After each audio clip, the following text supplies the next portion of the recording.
যদি এমন হতো আমার মাকে ছেড়ে বহু দূরে চলে আসতে হতো না, সুযোগ পেলেই ছুটে গিয়ে মাকে দেখে আসতে পারতাম, আমার অনুভূতি কেমন হতো তাহলে? সেটার পরিমাপ চাইলে যে যার মতো করে নিতে পারেন। আসসালামু আলাইকুম। সকলে সুস্থ আছেন আশা করছি। আচ্ছা, কষ্টের রং যদি নীল হয় তাহলে এই নীলের গভীরতা কতটুকু হতে পারে সেটাও কিন্তু যে যার মতো করে ভেবে নিতে পারেন। আমার কাছে মনে হয় যারা মাকে হারিয়েছেন চিরদিনের জন্য, তারা মা থাকা আর না থাকার তফাৎটা প্রতি মুহূর্তেই টের পান এই জাগতিক সকল ভালোবাসার মাঝেও। মায়েদের ভালোবাসা আনকন্ডিশনাল, সব কিছুর ঊর্ধ্বে। গত ভ্লগে শেয়ার করেছিলাম একটা অসময়ের কাঁঠাল খাওয়ার মুহূর্ত। অনেকেই জানতে চেয়েছেন এই অফ সিজনে বাংলাদেশে এরকম কাঁঠাল পেলাম কোথায়। সেই 2015-এ গরমের সময় একবার বাংলাদেশে যেতে হয়েছিল আমাদের বোনের বিয়ের অনুষ্ঠানের জন্য। সেইবারই আমার সর্বশেষ দেশি কাঁঠাল খাওয়া। এর মাঝে আর সামার সিজনে বাংলাদেশে যাওয়ার সুযোগও হয়নি, কাঁঠালও খাওয়া হয়নি। এরপর প্রায় 10 বছর পর এই জাতীয় ফলের স্বাদ পেলাম এবার। অস্ট্রেলিয়ার সিডনিতে কাঁঠালের ফলন হয় না। সিডনি থেকে বহু দূরের স্টেট কুইন্সল্যান্ডে কাঁঠালের ফলন হয়, যেখানে এখনও আমার যাওয়ার সুযোগ হয়নি। ও জানিয়ে রাখি, বাংলাদেশের এই জাতীয় ফল কাঁঠাল কিন্তু আমার সবচেয়ে প্রিয় ফল। আমার মাকে শুধু বলে ফেলেছিলাম, মা অনেক বছর ধরে কাঁঠাল খাই না। হয়ে গেল মায়ের খুব একান্ত পরিকল্পনা। হ্যাঁ, এবারে শীতেও ঢাকার 300 ফিটে মা কিন্তু এই অসময়েও একটা মিষ্টি জুসি 12 মাসি কাঁঠালে দেখা পেয়েছেন। ইহাই মনে হয় সৃষ্টিকর্তার খেলা। নিয়তের উপর নির্ভর করে বরকত। যে মায়ের গর্ভে আমাদের জন্ম হয়েছে, মায়ের অনিঃশেষ পরিশ্রম আর মায়ায় আমরা বড় হয়েছি, পরম করুণাময় আল্লাহ সুবহানাহু ওয়া তাআলা যেন সকল মাদেরকে সুস্থ নেক হায়াত দান করেন। বাবা মার ভালোবাসা সন্তানের কাছে সব সময়ই স্বর্গীয়।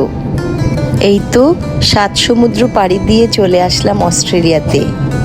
আকাশপথে আমাদের ট্রানজিট ছিল চায়না এয়ারপোর্ট। ইহাকেও স্মরণীয় করে রাখলাম ক্যামেরার মাধ্যমে।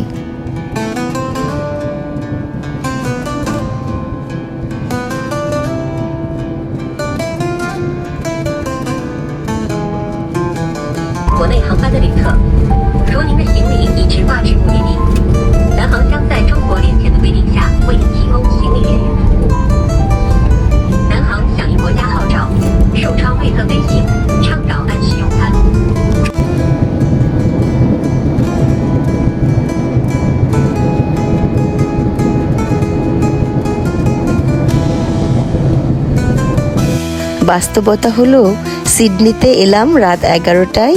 পরদিন থেকেই অফিস শুরু করেছি সকাল 8:30 থেকেই। এই যাত্রায় কোনো উপায় নেই অফিস অ্যাভয়েড করার।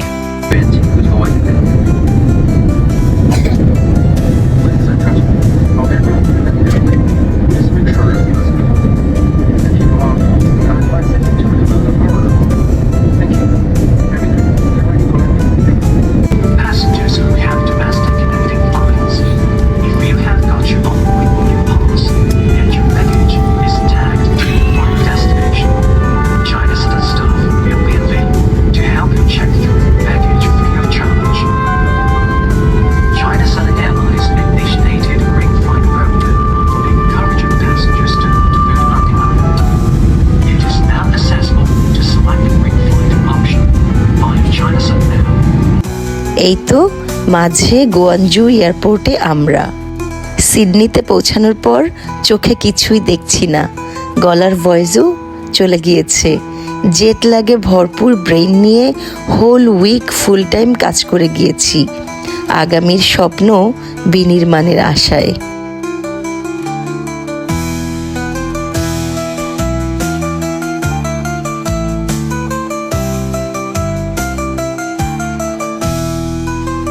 সবাই দোয়া করবেন যেন কাজের মাঝে ভালো থাকি, সুস্থভাবে বেঁচে থাকি আর সবাইকে ভালো রাখতে পারি। ভিডিওটা ভালো লাগলে একটা লাইক দিতে পারেন আর কমেন্ট সেকশানে জানিয়ে দিতে পারেন ভিডিওর কোন অংশটা আপনার ভালো লেগেছে। আর আপনার ফ্রেন্ডস অ্যান্ড ফ্যামিলির সাথে ভিডিওটা কিন্তু আপনি শেয়ার করতে পারেন।